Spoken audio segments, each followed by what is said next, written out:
Bonjour et bienvenue dans cette vidéo. C'est Anis du site réussirlegmat.com. Aujourd'hui, on va interviewer Joseph, une success story qui a été admis à l'INSEAD, un des meilleurs programmes MBA dans le monde. Il va nous raconter aujourd'hui son parcours de combattant. Euh, et donc, on va commencer par la première phase de cette interview, par voilà, le profil de Joseph. Donc, raconte-nous un peu, Joseph, de ton profil. Tu as quel âge, combien d'années d'expérience professionnelle, dans quel pays, dans quel domaine, tu es de quelle origine, un peu ton profil. Et puis après, raconte-moi pourquoi tu voulais faire un MBA. D'accord? Ok, merci Anis. Donc, bonjour, moi c'est Joseph Kouadio. Je suis d'origine ivoirienne, donc je suis né en Côte d'Ivoire et j'y ai grandi. Et j'ai aujourd'hui 34 ans et j'ai fait pratiquement mon lycée, ma première année universitaire en Côte d'Ivoire avant de poursuivre la dernière partie de mes études, donc la partie de master en France. Donc j'ai poursuivi en France. Après, j'ai commencé ma carrière directement en Afrique, en Côte d'Ivoire, dans l'audit et dans un Big Four là-bas. Et puis plus tard, un an et demi plus tard, j'ai voulu continuer ma carrière à l'international. Et puis j'ai eu une opportunité également dans l'audit, dans un Big Four au Luxembourg. Donc globalement, j'ai fait à peu près 5 à 6 années dans l'audit externe pour des sociétés commerciales, industrielles, et puis particulièrement au Luxembourg dans le private equity. Et puis à un moment donné, j'ai pas voulu faire carrière en audit, devenir partenaire, ça m'intéressait pas. Et du coup, j'ai décidé d'aller dans une banque custodienne, donc une banque qui accompagne les investisseurs sur tout ce qui est problématique private equity. Donc, je travaille actuellement et ça fait à peu près 3 ans et demi que je suis là, donc en tant que supervisor, oversight supervisor, fund accounting, TA, transaction service et puis custody à, dans cette entreprise-là, dans cette banque-là au Luxembourg. Ok, Voilà, ok. Top. Et du coup, donc, tu as à peu près 8 9 ans d'expérience pro, c'est ça? Si je c'est compte exactement ça, c'est ça, c'est bien. ça. Et tu as 34 ans. Ça, c'est très important. Ouais. Parce qu'il y a beaucoup de gens qui m'appellent, me disent, ouais, mais Alice, j'ai 33 ans, 34 ans. Est-ce que je peux être admis à INSEAD? Est-ce qu'ils vont me prendre? Est-ce que l'âge, c'est un obstacle et tout? Donc, ça, ce que je réponds tout le temps, c'est que voilà, le maximum d'âge, voilà, c'est autour de 37, 38, 39 ans. Donc, 34 ans, ça reste bien. Si vous avez le bon profil, le bon GMAT, le bon, voilà, vous faites bien les essais, les interviews, là, ça va bien aller, quoi. Très bien. Donc, pourquoi un MBA? Pourquoi tu voulais faire un MBA? Tu es bien positionné dans une banque au Luxembourg, ça paye bien là-bas, la vie est belle là-bas. Pourquoi tu veux faire un MBA et c'est quoi tes objectifs après le MBA? Ouais. En fait, il faut comprendre que enfin, l'idée du MBA, je l'avais un peu bien avant d'avoir commencé ma carrière, hein. C'est un diplôme que j'avais déjà vu. Notamment, je l'ai connu via quelqu'un qui était un ancien d'INSEAD, qui est M. Tidjane Thiam, donc ancien CEO de Crédit Suisse. Et comme c'était un Ivoirien, son parcours scolaire m'a beaucoup intéressé, m'a beaucoup plu et je me suis renseigné ce qu'il avait fait. Et c'est à ce moment-là que j'ai connu qu'il existait ce diplôme-là qui était un diplôme de leadership qui emmenait des personnes dans leur carrière à un moment donné à quitter, on va dire, le niveau de carrière qu'ils avaient pour aller dans une dimension un peu plus de CEO, de directeur, etc.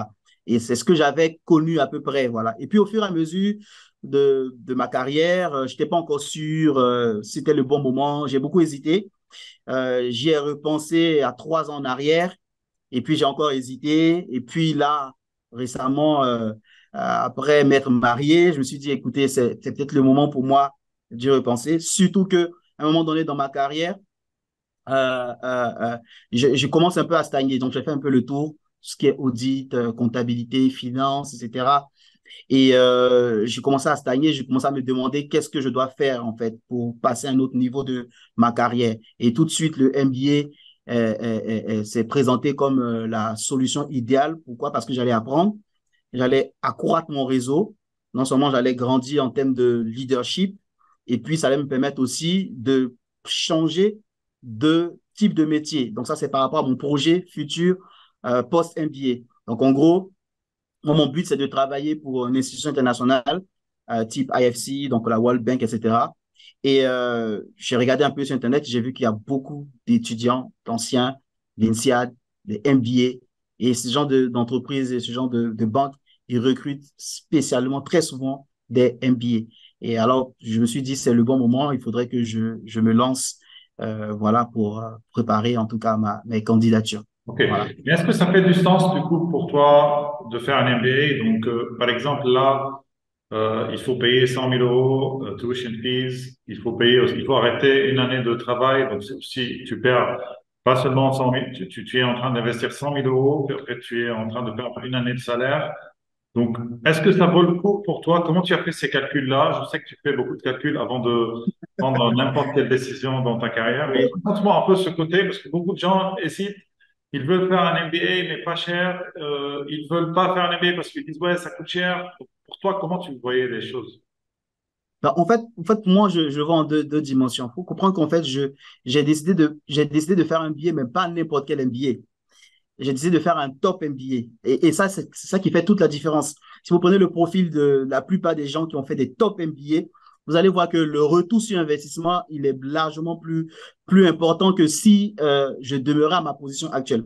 Aujourd'hui, dans la boîte dans laquelle je suis, quand je regarde ma marge de progression, honnêtement, elle ne sera pas plus élevée que si j'intègre un MBA maintenant. Donc, en faisant un MBA, non seulement j'ai l'étiquette en fait de l'école, j'ai tout le réseau auquel j'ai accès et peut-être que je pourrai en donner un peu plus de détails un peu plus tard.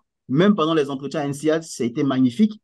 Le nombre d'alumni avec qui j'ai parlé et leurs différentes expériences et là où ils sont positionnés, ça m'a encouragé, voilà, ça m'a encouragé à poursuivre et la plupart, ils étaient tous OK et que c'était la très bonne décision. Donc pour moi, il ne faut pas regarder cela, il ne faut pas regarder que l'argent, il n'y a pas que l'argent à court terme, je pourrais dire à court terme parce que c'est vrai, à court terme, on va dépenser, mais il faut voir à long terme, dans 20 ans, dans 15 ans, quelle sera ta carrière. Et c'est ça qui fait de la différence. Donc quand on regarde, on fait les statistiques, la plupart des gens qui font un billet, 10 ans plus tard, qu'est-ce qu'ils deviennent? Et ceux qui n'ont pas fait un billet, qu'est-ce qu'ils sont 10 ans plus tard? Voilà. Exactement, exactement. C'est un des investissements les plus sûrs dans le monde, l'investissement sur soi. Et voilà, je te félicite pour pour ce mindset. Alors, on va rentrer dans du concret. Donc, tu as un bon profil, expérience internationale et tout. Donc, maintenant, on va parler GMAT, d'accord? Ce qui est un élément important dans la candidature. Donc, tu vas me raconter toute l'histoire avec le GMAT. Combien de temps ça t'a pris pour travailler le GMAT? Combien d'heures par semaine tu travailles? Les cours que tu as fait avec nous, la plateforme en ligne et tout, combien d'heures tu as pris? Comment ça t'a aidé à progresser? Les scores, le ou les scores que tu as eus, vraiment tout, quoi. Donc, pour ceux qui nous regardent, on nous demande beaucoup de questions. Combien de temps ça prend, les difficultés, les scores qu'on peut avoir et tout. Donc, je veux que tu me racontes toute ton histoire avec le GMAT et avec nous aussi, euh, Oui. pour enfin réussir le GMAT et avoir le score que tu as eu. Oui. En fait, merci en tout cas Anis d'en parler parce que c'est un sujet qui est très important. Le GMAT, enfin, tout le monde en parle et justement pour intégrer un top MBA, il faut avoir un score, un bon score, entre un score décent, qui est compétitif. Alors moi, pour mon cas, ça m'a pris un an à peu près entre le moment où j'ai décidé de préparer le GMAT et le moment où au moment où j'ai pu avoir le score requis, on va dire comme ça, score requis pour intégrer en tout cas INSEAD. Ça n'a pas été facile parce que déjà, il y a la première question qu'on se pose, bah, est-ce qu'on va le préparer seul? Est-ce qu'on va le préparer avec quelqu'un? Qui serait la meilleure personne, quelle serait la meilleure plateforme pour le préparer? Moi, au début, j'ai regardé comme ça sur Internet. Donc, j'ai dépensé beaucoup d'argent aussi parce que en cherchant ma voie, j'ai testé plusieurs personnes, des coachs personnels, etc. Et j'ai quand même progressé petit à petit. Et le premier conseil que je peux donner aux gens, c'est d'être patient. Moi, c'était mon cas. C'est vrai qu'on voit beaucoup d'histoires, telle personne qui a fait son GMAT en 2 mois, 3 mois, et on peut avoir tendance à croire que on est tous pareils. Donc, l'idée, c'est de croire en soi. À mon avis, c'est possible d'atteindre le score qu'on veut, mais parfois, il faut de la patience, il faut de la bonne préparation. Il ne faut pas se précipiter, il faut anticiper, il faut préparer à l'avance. Moi, au début, je ne l'avais pas fait. Au début, je me suis dit, allez, vas-y, en 3 mois, c'est bouclé. Je me suis lancé et premier score que j'ai eu, c'était 570. Et c'est à ce moment-là que toi et moi, je crois on s'est rencontrés, on a commencé à parler en décembre. Et j'étais même déçu. Et là, c'est sur ce point que je veux vraiment te dire merci. Parce que au-delà même de l'accompagnement de ta plateforme, tu es quelqu'un qui booste en fait. Et quelqu'un qui encourage. Et ça, vraiment, je te dis merci. Parce que même tu ne le sais pas, je ne l'avais pas dit, mais même mon épouse, quand je dis à Nice, elle me dit, ah ouais, à Nice, il va te booster, etc. Donc, franchement, à Nice, au-delà de cela, tu m'as quand même boosté, m'as encouragé sur WhatsApp. Même quand je faisais des mock tests, je n'avais pas les bons scores, tu me disais, non, Joseph, tu es bon, tu vas y arriver, tu peux y arriver, tu peux y arriver. Et voilà, ça n'a pas été facile pour moi. Donc, ça a été une succession d'échecs comme ça et comme je dis, de précipitation, parce que je ne voulais pas prendre le temps, mon temps pour y arriver. J'étais trop pressé. Et voilà, donc la première fois, j'ai échoué à 570. La deuxième fois, Alice m'a dit, prends ton temps, en fait 2 mois, je n'ai pas vraiment écouté. Je me suis dit, allez, en 1 mois, on va aller rapidement. J'ai encore échoué. Et puis au bout d'un moment, je me suis calmé. J'ai dit, bon, écoutez, je vais prendre mon temps. Je vais vraiment me préparer calmement et puis essayer d'atteindre le score. Donc, je me souviens, et toi, on avait discuté, moi, je voulais appliquer à INSEAD pour le round one et j'avais pas encore le score qu'il fallait. Donc, j'étais encore en dessous des 600. Et je t'ai dit, bon, écoute, j'ai vraiment envie d'appliquer maintenant et puis on verra. Après, tu m'as dit, oui, tu peux appliquer, mais je crois qu'ils vont te demander quand même d'améliorer ton score. Voilà. Et là, sur ce point encore, je trouve que Alice il a des conseils avisés, vraiment, parce que c'est exactement ce qu'il m'a dit qui est arrivé. Alors, donc, j'ai quand même postulé. NCA, ils ont aimé mon profil, donc globalement, mon profil, mon curriculum, etc. Et ils sont revenus vers moi au round 1. Ils m'ont dit, on aime ton profil, on aime selon les critères, diversité, tout ça, on apprécie. Par contre, le GMAT, c'est pas bon. Alors, on ne te rejette pas, mais on te donne le temps jusqu'au round 4 pour avoir un score décent. Voilà, un score décent. Donc, ils m'ont demandé à peu près 70 percentiles minimum. Et là a commencé vraiment le parcours du combattant. Donc, il me restait quelques mois pour au moins sécuriser un entretien. Et là, c'était pas facile. Voilà. Donc, je ne sais pas si je m'autorise à continuer là, mais voilà Vas-y, un vas-y, peu. continue, mais vite fait, vas-y. Voilà. Donc, ça a été un grand parcours de combattant. Et là, je me souviens, j'avais parlé avec toi encore, me donner des conseils, etc. Tu me boostais, tu me disais, ça va aller, t'inquiète pas, dans tous les cas, ça va réussir. Et je me suis préparé. Je me suis préparé avec la plateforme, etc. J'ai repris de zéro. En fait, je me suis dit, écoute, jusqu'à aujourd'hui, je considère que je n'ai rien acquis, que je ne sais rien. Je repars de zéro, je prends mon temps. Donc, j'ai défini un plan de travail. J'ai sacrifié parfois des heures. Donc, je bossais le matin au boulot. Entre les pauses, je révisais. Je faisais parfois des mock tests toutes les 2 semaines. Et les soirs également, je révisais. Donc, si je dois estimer combien d'heures je mettais par jour, je peux dire pratiquement 5 heures, 5 heures, 5 heures en moyenne, hein, 5 heures en moyenne par jour. Les week-ends, je bossais pas beaucoup. Les week-ends, parce que je voulais quand même avoir du temps avec ma famille, parce que voilà, ma femme en a eu un enfant récemment. Donc, même pour elle, c'est pas facile. Donc, c'était des temps de sacrifice. Voilà. Mais ce que je veux dire aussi par rapport au GMAT, c'est que moi, ce que j'ai compris en tout cas pour INSEAD, ce qu'ils m'ont dit, ils évaluent le profil en général.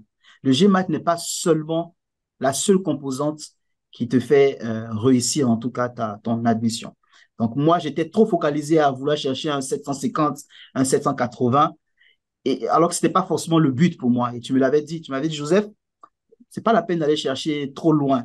Va chercher au moins 650, va chercher ces scores-là. Tu peux, parce que ton profil en général, ça va. Donc, je pense que quand on a évalué son profil dans l'ensemble et qu'on correspond aux valeurs, en tout cas, du MBA, du INSEAD, à partir de ce moment-là, faut faire des efforts, c'est vrai, pour avoir un score, mais il faut avoir le score dont tu as besoin. Voilà. Donc, tout le monde n'est pas pareil.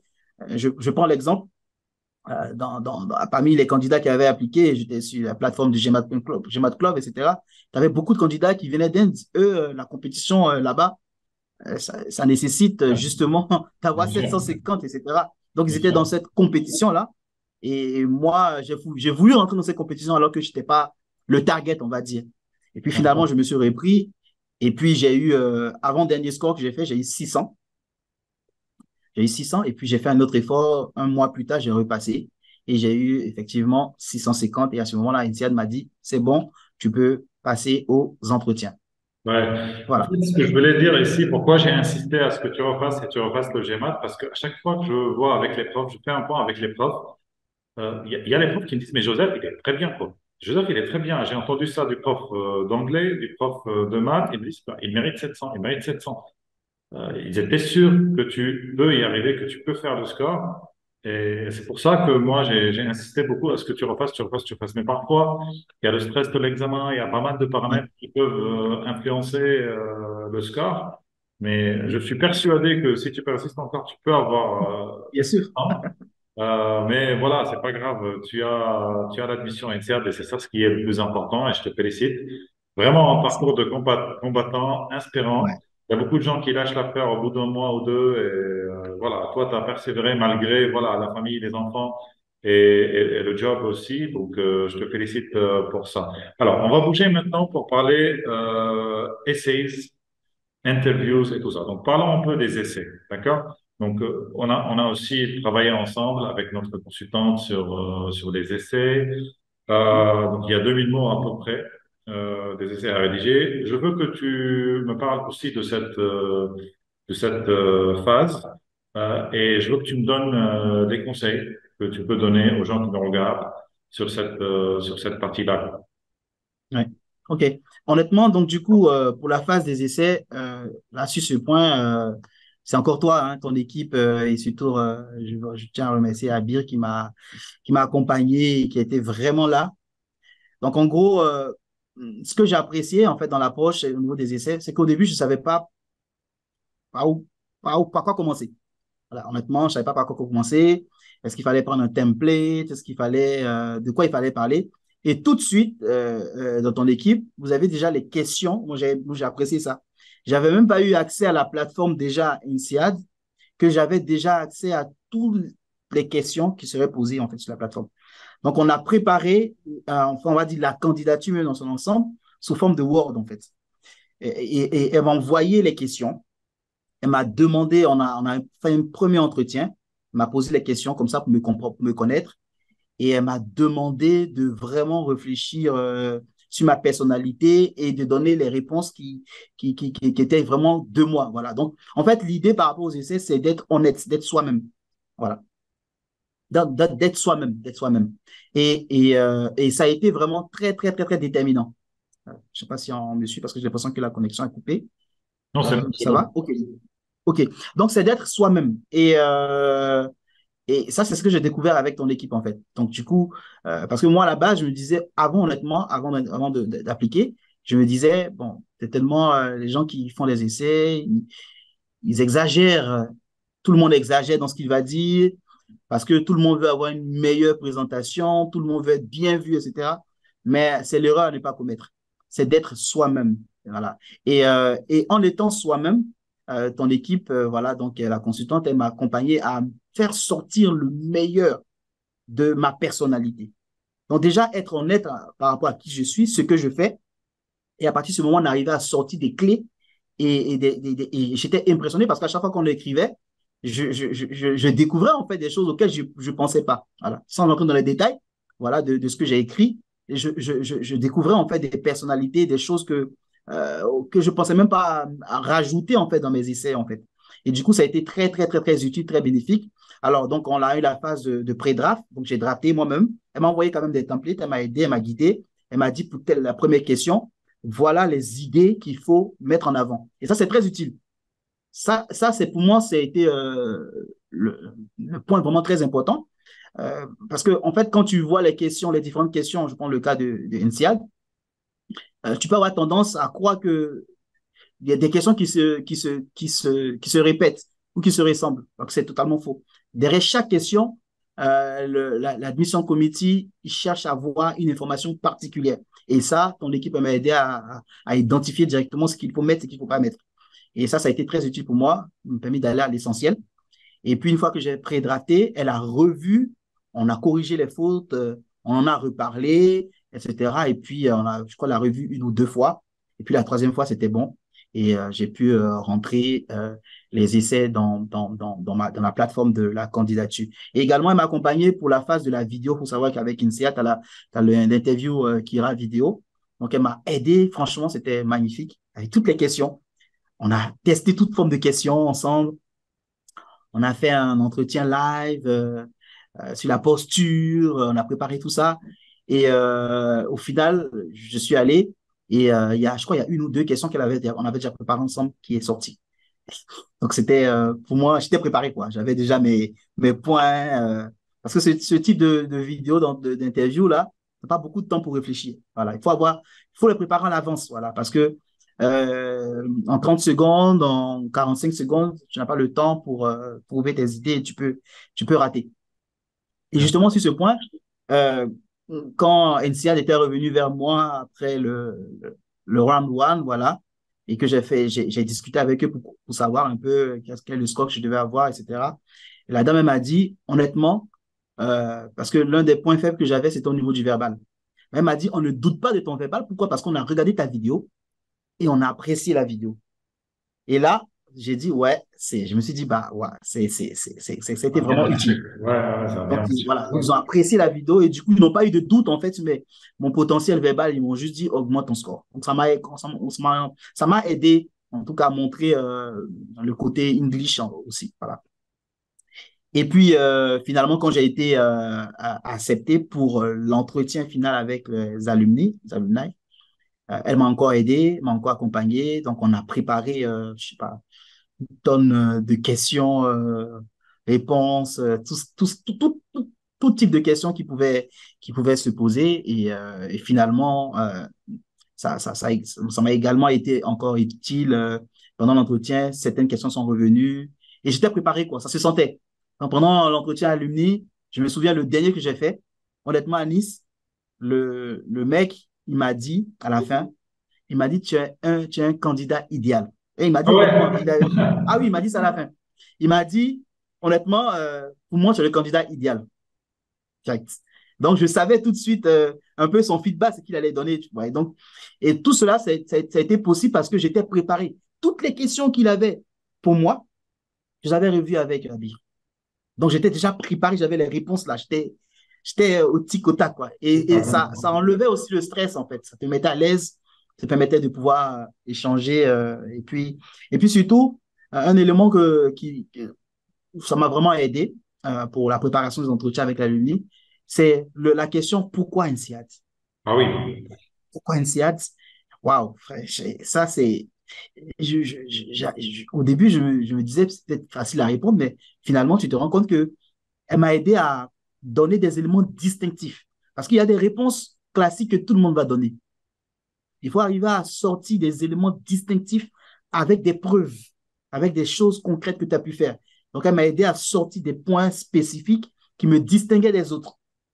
Et du coup, au moment où on me posait la question pour qu'INSEAD, l'information que je donnais, bah, ça ne ressemblait pas forcément à l'information d'un autre candidat. C'était vraiment quelque chose de pratique et puis de distinctif, quoi. Voilà, donc vraiment, merci. Et puis, ça a été vraiment super. Avec plaisir. Félicitations, Joseph. Franchement, je suis très content de ton succès. Alors, il me reste encore une question que je vais te poser, mais Ouais. avant, pour tous ceux qui nous regardent, si ça vous intéresse de préparer le GMAT ou de préparer votre dossier MBA ou master, vous allez dans la description de cette vidéo. Il y a pas mal de liens qui vont vous aider. Et il y a aussi mon numéro et mon email. Vous pouvez me contacter directement et on pourra voir ensemble comment on peut vous aider. Dernière question, Joseph. Raconte-moi un peu, tu avais des objectifs concernant l'Afrique et tout. C'est quoi tes objectifs long terme en ce qui concerne l'Afrique et tout, vite fait, si tu peux me raconter un peu, parce que tu n'es pas le seul Africain qui a Ouais. ces objectifs. Et comment INSEAD va t'aider à atteindre ces objectifs? Ouais. Déjà, il faut savoir que, merci en tout cas pour la réponse, parce que ça, c'est très important. Déjà, il y a très peu d'Africains, hein. Déjà, il faut comprendre dans l'INSEAD. Voilà. Et je crois qu'ils sont à la recherche, en tout cas, de ces profils-là, justement pour équilibrer les classes. Voilà. Donc, déjà, euh, si je peux le dire ainsi, je pense qu'on a quand même un petit avantage aujourd'hui pour les candidats peut-être africains comme moi qui se posent la question, qui veulent tenter le coup. On a quand même un petit avantage sur ce plan-là. Bien sûr, il faut toujours montrer son côté ouvert, culturel, international. Et pour moi, ça devrait aller. Donc, mes objectifs, en tout cas, de carrière par rapport à l'Afrique, si je veux dire ainsi, bah, ça se situe pour la raison pour laquelle je veux travailler à la World Bank ou à l'AFC, en fait. Parce que j'ai toujours été drivé, intéressé par l'aide au développement, par soutenir. En fait, ma personnalité, c'est de toujours mettre l'être humain au centre de toutes mes décisions. Donc, même aujourd'hui, au Luxembourg. Je fais beaucoup d'activités caritatives. Je suis beaucoup engagé dans les communautés, euh, pas forcément africaines, mais diverses communautés dans tous les endroits où je vais. J'essaie d'avoir un impact. Et pour moi, aujourd'hui, enfin, on sait, hein, je ne vais pas rentrer avec les chiffres, on sait très bien quel sera le GDP de l'Afrique dans 20, 30 ans. C'est le territoire, c'est le continent de l'avenir. Tout est à refaire. Il y a énormément de places là-bas en Afrique. Et donc justement, moi, je voudrais utiliser en fait ce réseau, ce que je vais apprendre, ce que je vais recevoir d'INSEAD en fait, pour le mettre au service de l'Afrique. Et je disais tantôt comme ça, même dans ma préparation aux entretiens avec les alumni, j'étais un peu pas choqué, mais étonné de voir que il y a même très peu de scholarship pour les Africains. Voilà. Et la raison, c'est parce que bah, justement, il n'y a pas beaucoup d'Africains également qui contribuent, etc. Donc, pour moi, en retour, en tout cas, en retour de ce que NCA m'a apporté, ce que je vais apporter à la communauté NCA, bah, c'est justement de contribuer justement pour donner également pour d'autres amis africains qui sont intéressés, qui veulent rejoindre en tout cas le cohorte. Et une chose qui m'a, je vais terminer avec ça, une chose qui m'a beaucoup, beaucoup, beaucoup appris et qui m'a beaucoup, beaucoup surpris positivement, c'est qu'à INSEAD, tu as quand même tous les alumni anciens africains, etc. Et le club Africa Club qui est là-bas. Et ils ont été très utiles. Je les ai contactés sur LinkedIn. La plupart, enfin, sinon tous, à 100%, m'ont donné des conseils, m'ont aidé. Et j'étais même surpris. Euh, le samedi, enfin, il y a quelques semaines, cela, j'ai pu contacter, en contact avec quelqu'un, un ancien de NCA, qui était un Ghanéen d'origine, et qui travaille à la World Bank, à IFC. Et tu sais quoi? Il m'a proposé de m'appeler un samedi. Il m'a accordé 3 heures de son temps au téléphone. J'étais Wow! choqué. Pour m'expliquer ce qu'il fait, son job. Si je veux faire le même job, comment préparer mon CV maintenant? Comment anticiper? Les conseils, il m'a boosté. Et là, franchement, j'étais impressionné par la communauté, par le soutien qu'il y a, en tout cas, avec les anciens, les Africains, il y a un soutien énorme. Donc, franchement, j'encourage tout le monde, tous les Africains, en tout cas, à postuler, à ne pas se mettre de barrières, etc. Donc, moi, c'était magnifique. Et même quand j'ai eu mon admission, je lui ai envoyé un message directement. Et à la minute, il m'a répondu.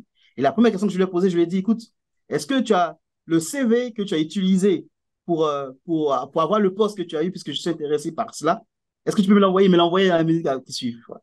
Oh là Donc, il y a là! cette communauté d'entraide. Et franchement, c'est magnifique. Je ne regrette pas du tout. INSEAD est la seule école à laquelle j'ai postulé pour les raisons que j'ai données aujourd'hui et je ne regrette pas. Je suis très heureux Mais, d'avoir mais, été admis, quoi. mais ne serait-ce que ce contact peut rentabiliser les 100 000 balles que tu as payé, que tu as Ah payé. oui, Ne ben serait-ce oui. qu'un seul Oui. contact. T'imagines l'alumni de Ouais. INSEAD, tu as 60 000 contacts, ou même plus, Ouais. qui peuvent Ouais. t'aider à atteindre tes objectifs. Bah, très bien, très bien. Ouais. Merci beaucoup, Joseph, pour cette interview.